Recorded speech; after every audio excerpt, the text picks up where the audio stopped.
सदस्य, हालांकि पर्याप्त संख्या में सदस्य थे। अविनेश जी कुछ कहने को उत्सुक है, सुनिए उनकी बात। रामनारायण जी ने स्वयं स्वीकार किया है कि सदस्य कम थे, और विपक्ष जहां तक है अनुपात के अंदर देखें, जितने सत्ता पक्ष के विधायक हैं, माननीय सदस्य हैं, उससे विपक्ष के लोग तो कम हैं। तो अनुपात के अंदर विपक्ष के लोग कम रहेंगे। लेकिन आज ऐसी स्थिति बनी, वित्त विनियोग विधेयक के ऊपर हमने डिवीजन की मांग की, और हमने डिवीजन की मांग की, माननीय सभापति महोदय ने जो अक्सर 3 बार से ज्यादा हाँ और ना नहीं बुलवाते हैं, आज उन्होंने 7 बार बुलवाया। इसका मतलब ये था कि 7 बार बोलते बोलते उन्होंने मुख्य सचेतक जी, उप मुख्य सचेतक जी सारे भाग भाग करके गए, दौड़ के गए, सबको बुला करके लाए। और एक समय बाद में जब इनको ऐसा लग गया कि अब हम संख्या में ज्यादा हो गए हैं, उसके बाद भी डिवीजन हमको नहीं दिया गया। आज निश्चित रूप से सरकार गिरने वाली स्थिति के अंदर थे। यदि दरवाजे बंद करवा करके यदि डिवीजन दे दिया जाता तो निश्चित रूप से आज सरकार गिर जाती। ये अगंभीरता है, और वो इसलिए है कि धीरे धीरे क्या होता जा रहा है। हम लोग पहले ये सोचते थे कि विधानसभा के अंदर जो कुछ बोला जाएगा उसके ऊपर कार्रवाई होगी, लेकिन मुझे थोड़ा खेद के साथ में ये बात कहनी पड़ रही है कि बहुत गंभीर विषय भी जब विधानसभा के अंदर चर्चा में लिए जाते हैं तो उनके ऊपर भी किसी तरह की कोई कार्रवाई होती नहीं है। और अफसरशाही के अंदर धीरे धीरे विधानसभा का जो भय होता था वो भय खत्म होता जा रहा है। इसलिए सदस्य, माननीय सदस्य भी थोड़े गंभीर कम होने लगे कि यार वहां कहा वो बात का कोई अर्थ तो होगा नहीं। जनता ने जब हमको चुनकर के भेजा था जेपी साहब, तो हम उनके हक और अधिकार की लड़ाई लड़ने के विश्वास के साथ में भेजा था कि हम उनके हकों की लड़ाई लड़ेंगे, उनके अधिकारों की रक्षा करेंगे।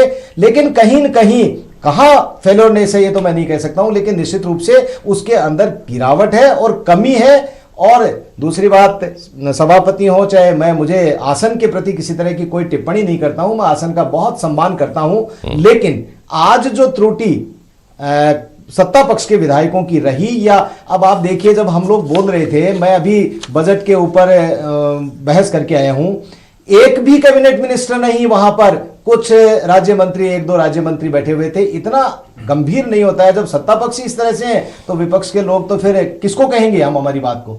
इसलिए ये स्थिति उत्पन्न होती है। नहीं अविनेश जी, पहली बात तो यह है कि जैसे कैमरे के सामने आप दोनों अभी बोल रहे हैं ना, वैसे कैमरे के सामने आजकल आप लोग विधानसभा में बोलते हैं, सब कुछ कैमरे की जद में है, लोगों को पता है सही कौन है।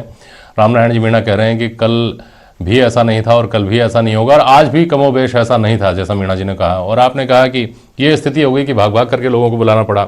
सच्चाई तो सबके सामने है ही, सच्चाई तो रिकॉर्डेड है। हम इस पर बात कर रहे हैं। श्याम सुंदर शर्मा जी, पहले आप बताइए, आपने सदन की कार्यवाही देखी, क्या कुछ हुआ? देखिए जेपी शर्मा जी, ये बात निश्चित है कि विधायक, मंत्री और सदन के नेता जिस गंभीरता से सदन को लेना चाहिए वो गंभीरता मेरे को पहले की स्थिति और अब की स्थिति की, रामनारायण जी तो खुद विधानसभा के उपाध्यक्ष रहे हैं और 5 बार 7वीं बार विधायक बन के आए हैं, पार्लियामेंट के मेंबर भी रहे हैं।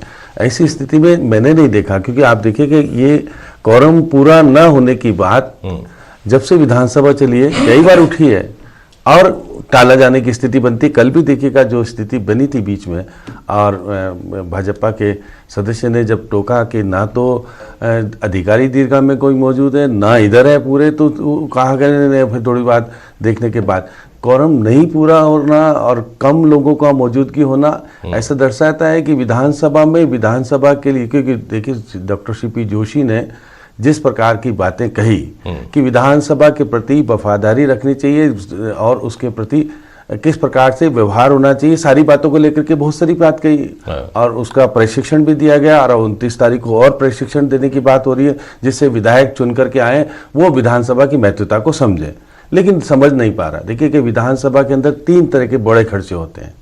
पहला खर्चा तो यह है कि जब जो विधायक आता है उसको पर डे का 2000 रुपए का अतिरिक्त भत्ता दिया जाता है आपको यहाँ मौजूद रहने का।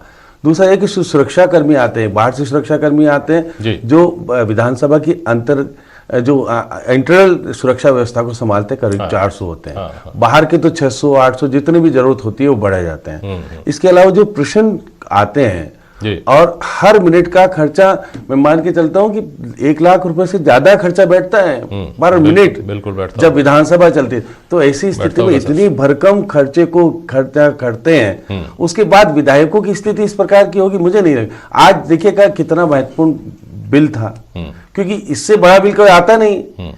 मुख बंद करके जब अध्यक्ष जी ने अनुदान मांगे, पारित करा दी, उसके बाद विधेयक आया और उसको पारित कराना था। और पारित कराने के बाद स्थिति ये थी कि लोग थे नहीं। अब प्रतिपक्ष भी देखिएगा कि जिस मजबूती के साथ डिवीजन मांगा जाना चाहिए था, नहीं मांगा गया, बैल में आ गए, शोर मचा दिया। आपका ध्येय बनता है कि प्रतिपक्ष के नेता सब जगह मौजूद रहते और कहते हैं कि डिवीजन चाहिए, कि व्यवस्थित हाउस रहता तो डिवीजन की मांग सही तरीके से सामने